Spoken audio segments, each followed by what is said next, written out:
Radio Praga Internacional, emisiones de la República Checa para el exterior.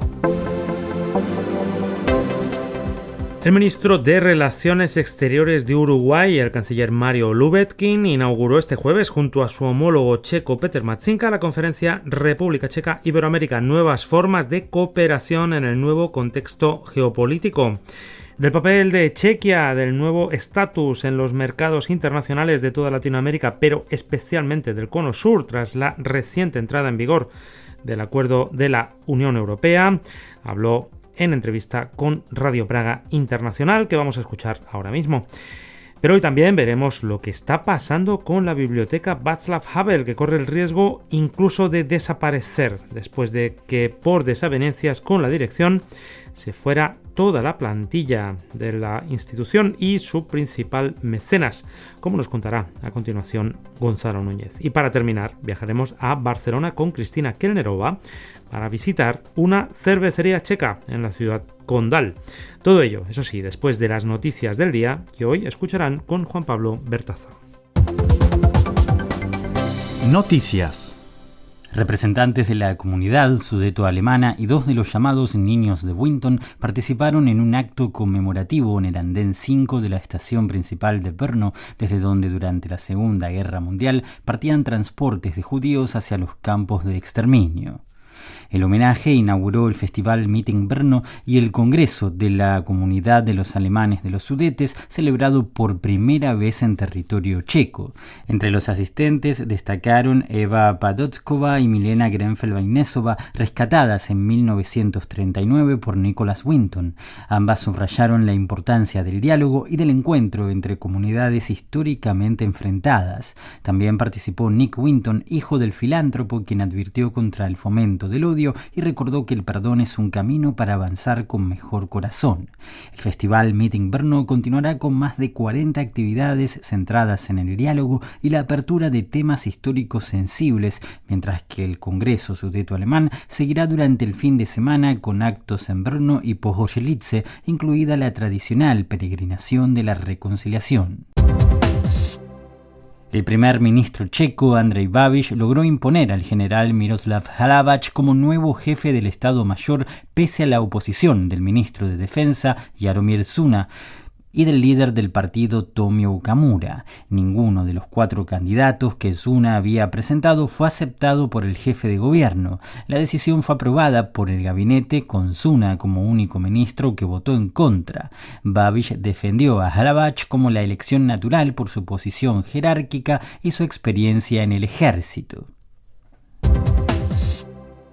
El periodista y expresentador de la televisión pública checa Václav Moravec ha lanzado su nueva plataforma mediática Moravec.cz 2 meses después de su polémica salida de la televisión pública. El proyecto ofrecerá 5 formatos semanales, incluido un programa político dominical titulado Mediodía con Moravec.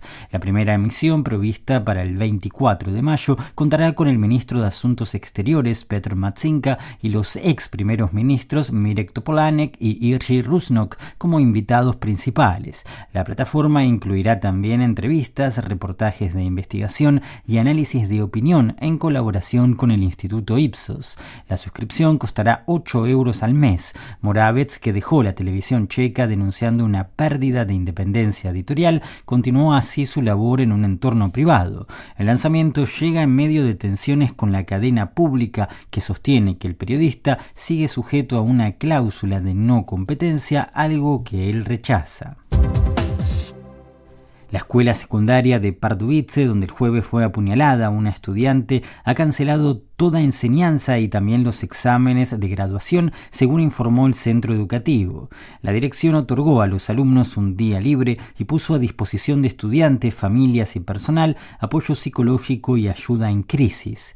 En la entrada del edificio surgió un lugar de homenaje donde compañeros y vecinos dejan flores y velas en memoria de la joven fallecida. La policía ya ha acusado de asesinato al joven que la atacó con un arma blanca cerca del centro escolar, y debido a la edad tanto de la víctima como del agresor no se facilitarán más detalles del caso. en la que será una nueva participación tras 20 años de ausencia. El seleccionador checo Miroslav Koubek convocó a 29 jugadores para la preparación antes del Mundial de Fútbol, como así también al amistoso que jugarán de local contra Kosovo.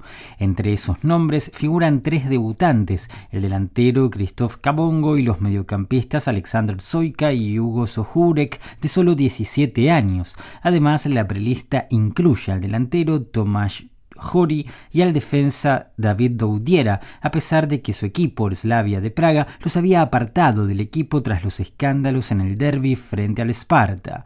A finales de este mes se anunciará la lista final de los jugadores que en la fase de grupos enfrentarán a México, Sudáfrica y Corea del Sur.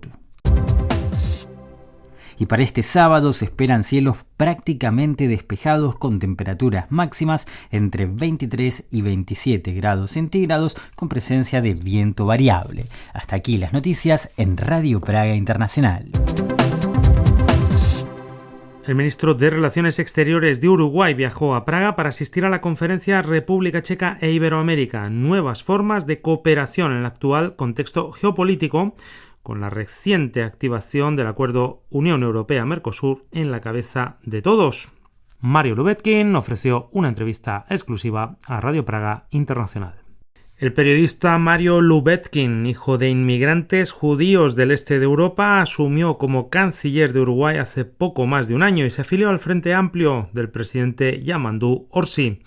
Este jueves, junto a su homólogo checo, el ministro de Relaciones Exteriores, Peter Matšinka, situado en sus antípodas ideológicas, mantuvieron una reunión antes de abrir la conferencia internacional celebrada en el Palacio Černin.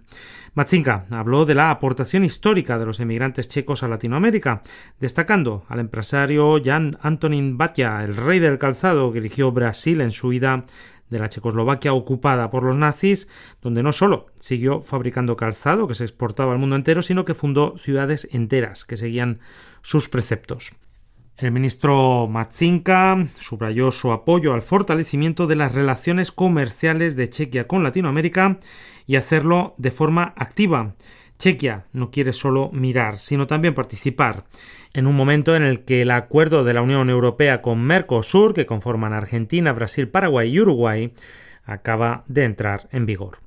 Mario Lubetkin destacó que el acuerdo crea la mayor zona libre de comercio en el mundo, librando del 90% de los aranceles dentro de un espacio en el que habitan 700 millones de personas en decenas de países de 2 continentes, que suman un PIB total de 22 billones con B de dólares. Todos tienen que participar y así nadie se quedará atrás, dijo el canciller uruguayo, que reconoció que el reto ahora es crear una hoja de ruta para empezar a usar esta poderosa herramienta, como contó también en entrevista para Radio Praga Internacional, una conversación en la que comenzamos hablando de la conferencia en Praga. Señor canciller, muchísimas gracias por atendernos. ¿Cómo valora esta conferencia iberoamericana con la República Checa?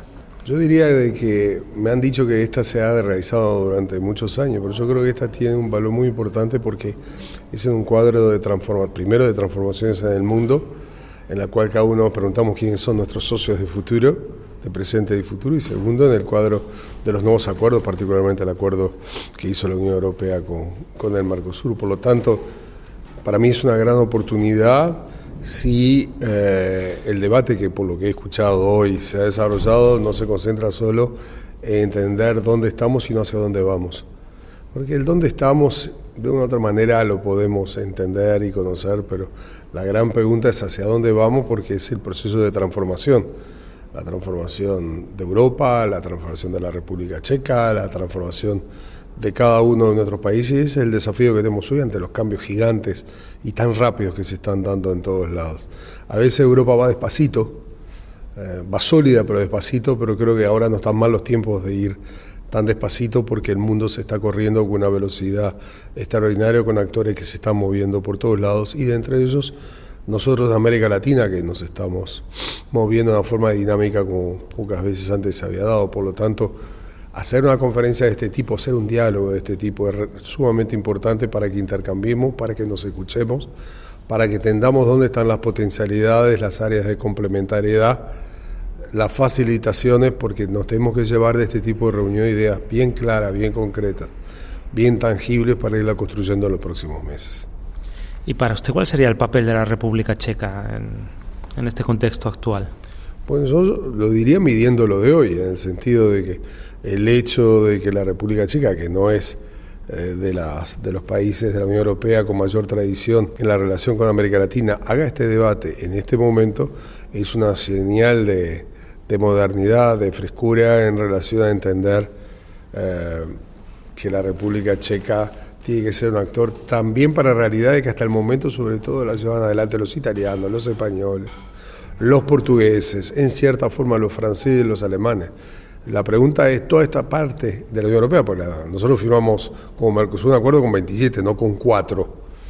Y esa es la señal que estuvimos discutiendo con el ministro de Relaciones Exteriores hace un rato, que es justamente eso, tenemos que activar el mecanismo público-privado, activar a los privados, estimularlos, las posibilidades, potencialidades son extraordinarias. Ahora hay un marco que te permite operar a arancel cero, y esa es la diferencia sustancial para múltiples productos, y eso permite cambiar los ritmos y sobre todo darle un horizonte al privado, al productor europeo, diferente a como estaba planteado antes, que estaba limitado a otras realidades. Por lo tanto, si efectivamente construimos, si efectivamente concretamos, creo que ese puede ser el mejor resultado de este intercambio de las centenares de personas que están participando hoy. Así que eso fue lo que trató con el ministro Matsinka. ¿Algo más de su conversación? Bueno, lo más importante es de que nos reunimos los dos cancilleres. Lo más importante es que vino el canciller de Uruguay. No sé hace cuánto no venía un canciller de Uruguay a la República Checa. Es una señal política muy precisa, porque venir de Montevideo aquí es atravesar una larga distancia. Más allá que estas distancias hay que acortarlas y transformarlas en algo normal. Hasta ahora era normal que los latinoamericanos vinieran a Europa y era excepcional que los europeos fueran a América Latina. Es lo que le decimos a nuestros amigos europeos. De la misma forma que nosotros podemos venir acá, ustedes pueden ir allá. Y una vez, creo que fue la presidenta del Parlamento, me decía, sí, pero yo no puedo estar pocos días. Pero si nosotros podemos venir por pocos días aquí, también yo voy a estar pues, en la República Checa un día y medio. Por lo tanto, si puedo atravesar el mundo y venir por un día y medio, es lo mismo que puede hacer cualquiera. Y eso es parte de la nueva concepción del cambio cultural que tenemos que lograr si efectivamente no dejamos pasar este tren y tenemos un flujo de nuevo tipo. De eso va Mercosur también, ¿no? De la relación entre Europa y América Latina. Sin duda. Yo creo que nosotros tenemos, lo digo provocativamente, estamos mejor preparados en este momento que Europa para afrontar esto, y esto es malo. Tenemos que, los amigos europeos tienen que estar preparados en nuestra dimensión. El debate interno hizo un desgaste muy grande dentro de Europa, generó heridas acerca de si había que apoyarlo o no. Pero lo que hay que entender es que esa historia ya pasó, ya se está en otra fase, y es muy importante que los dos estemos en la misma dinámica y a la misma altura, porque es la forma donde vamos a producir y donde vamos a llegar a mejores acuerdos. Ha hablado de que tenemos los mecanismos, pero que no sabemos cómo usarlos aún. Claro, porque es como todo acuerdo, más este acuerdo complicadísimo, hecho en 25 años para atrás y para adelante, y inclusive algunos de los aspectos discutidos en estos 25 años, me imagino que la misma vida los ha pulverizado, pero bueno, es parte del acuerdo.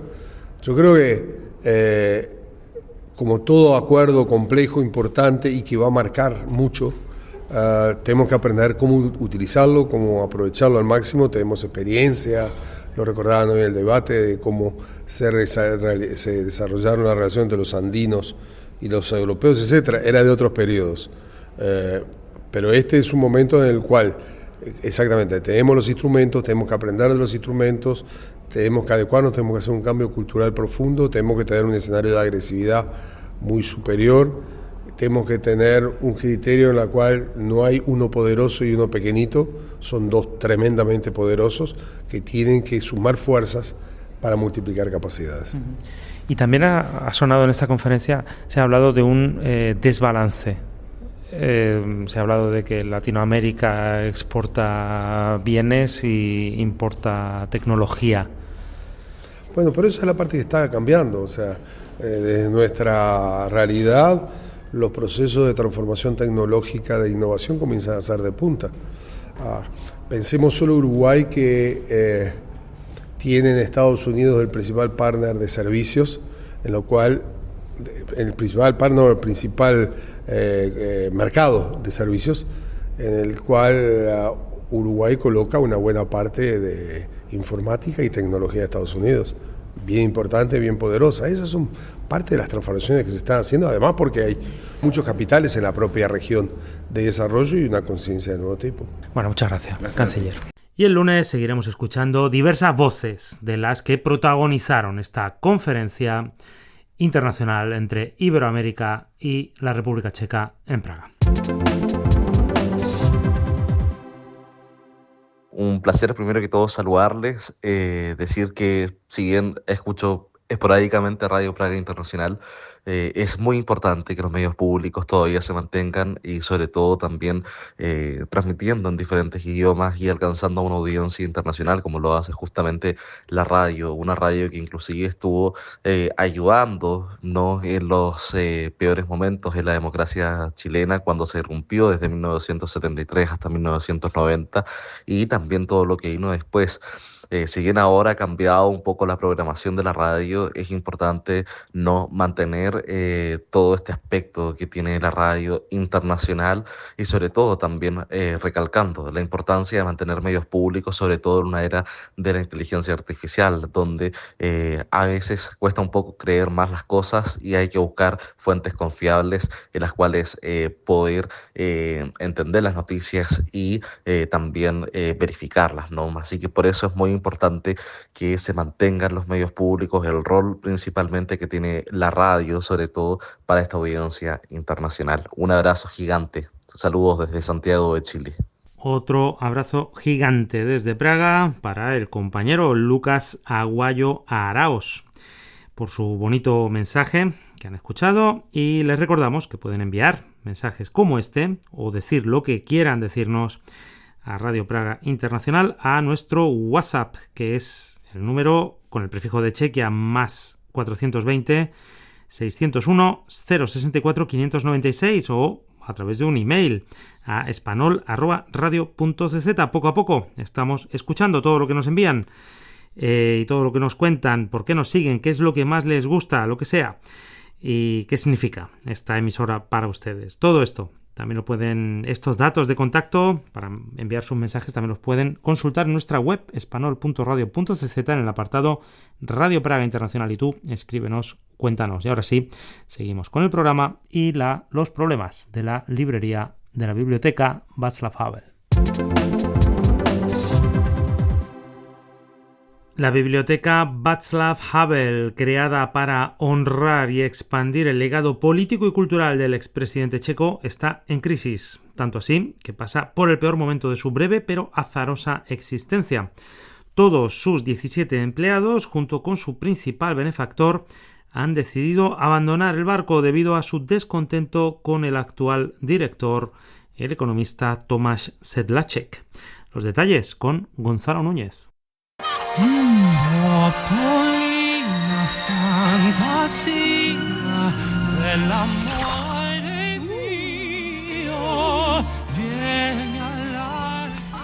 Tomáš Sedláček trata a Václav Havel como algo monetizable, como si fuera Mickey Mouse de Disney.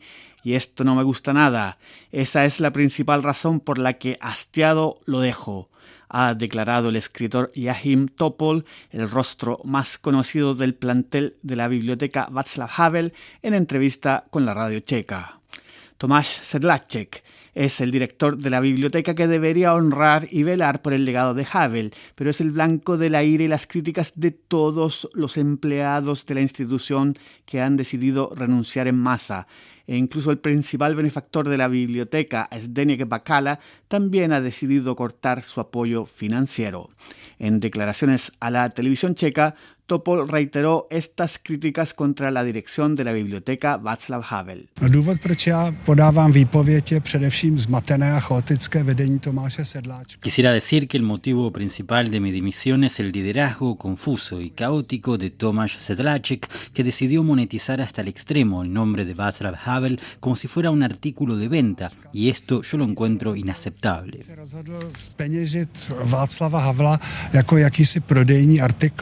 El director de la biblioteca Václav Havel, Tomáš Sedláček, se enfrenta a duras críticas por su estilo de gestión. En su última reunión, en la que 4 de los 5 miembros de la directiva dimitieron, el Consejo de Administración lo acusó de varias faltas: incumplimiento de sus obligaciones, ausencias injustificadas y exposición de la biblioteca a riesgos innecesarios. Pero Sedláček defiende su visión, claro, y cree que algo bueno pueden hacer de todo esto, como le dijo a la televisión checa.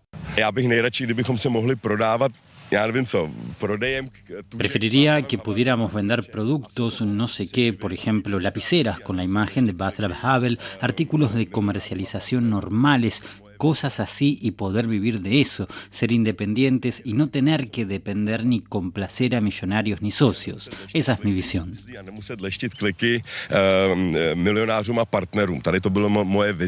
Dagmar Havlova, la viuda de Havel, ha tomado distancia respecto a las críticas contra Sedláček. No soy miembro del Consejo de Administración, así que no tengo potestad para decidir nada ni para delegar responsabilidades, declaró la ex primera dama a Radio Journal. Václav Pecha, director de la Fundación Vakala, el principal patrocinador de la biblioteca, explicaba el porqué de la ruptura con la actual administración.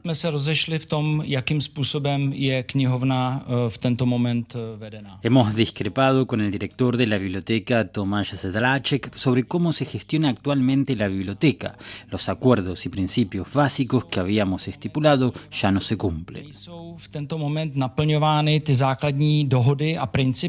El multimillonario y principal patrocinador de la institución, Zdeněk Bakala, ya anunció que dejará de apoyar financieramente a la biblioteca debido a estas discrepancias. Otro importante donante, Karel Komarek, está considerando hacer lo mismo.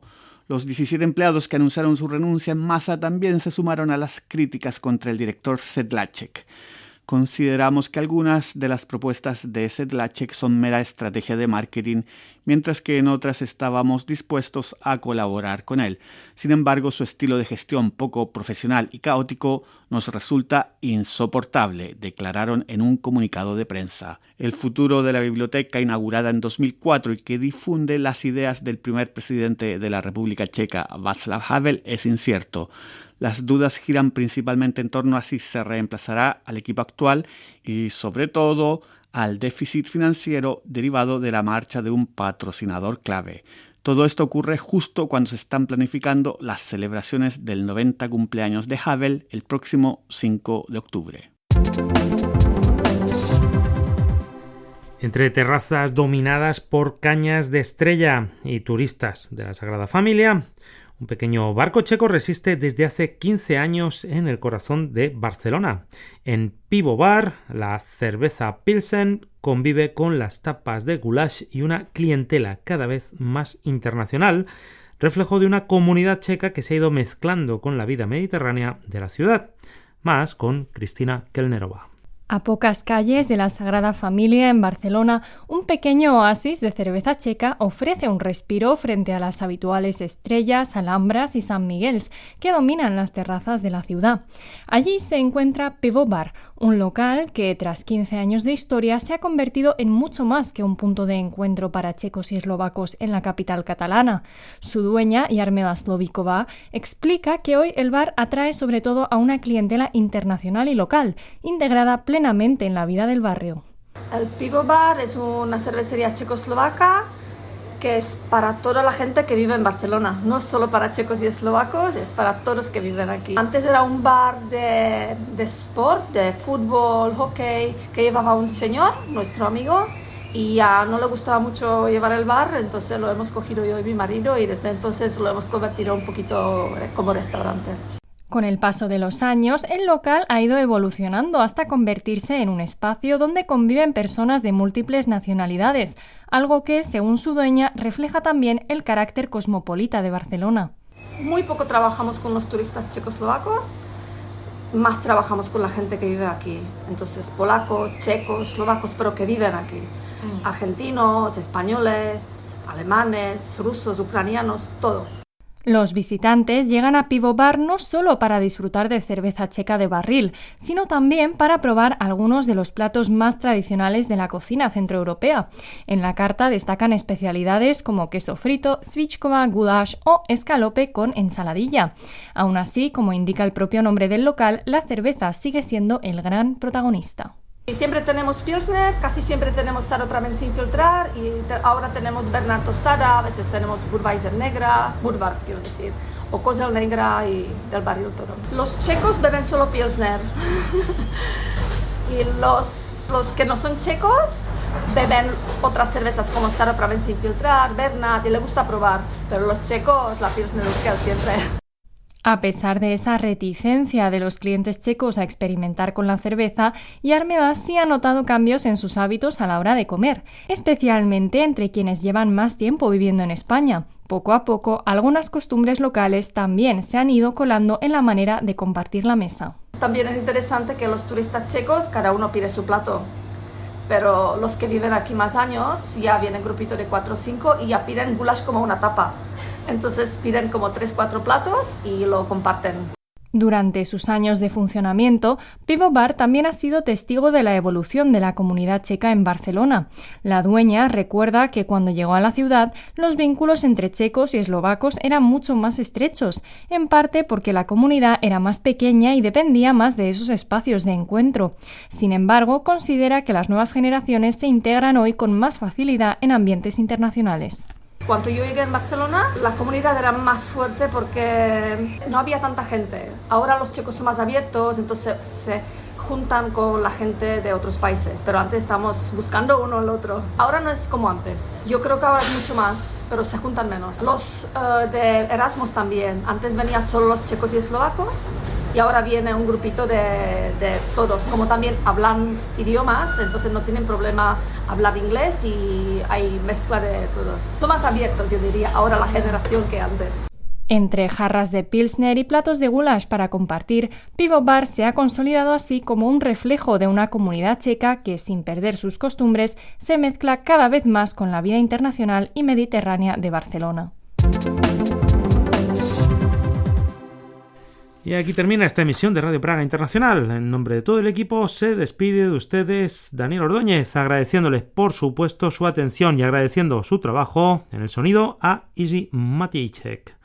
Recordamos que esta emisión la pueden seguir tanto en nuestra web espanol.radio.cz como a través del podcast que se llama Chequia en 30 minutos y que encontrarán en todas las plataformas.